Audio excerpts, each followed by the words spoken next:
বৃহস্পতিবার সন্ধ্যা ৬টায় জাতীয় নির্বাচনের তফসিল ঘোষণা করবে নির্বাচন কমিশন। এর অংশ হিসেবে বুধবার বিকেল ৪টায় রেকর্ড করা হয় তফসিল ঘোষণার ভাষণ। পরে ব্রিফিংয়ে ইসি সচিব আক্তার আহমেদ জানান, ইসির গেজেটেই হবে তফসিল।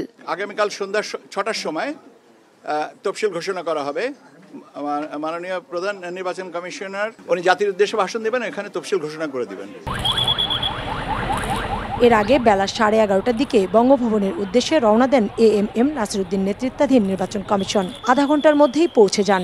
দেখা করেন রাষ্ট্রপতি মোহাম্মদ শাহাবুদ্দিনের সঙ্গে। প্রধান নির্বাচন কমিশনারের সঙ্গে ছিলেন 4 নির্বাচন কমিশনার এবং ইসি সচিব।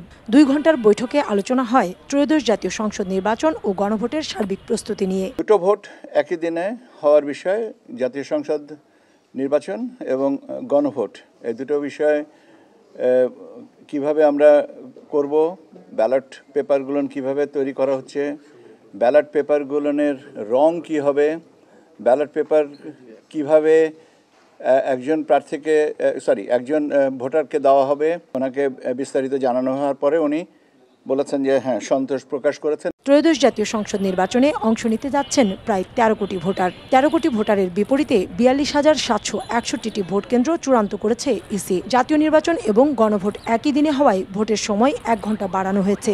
সময় বাঁচাতে একটি কক্ষে রাখা হয়েছে 2টি গোপন বুথ।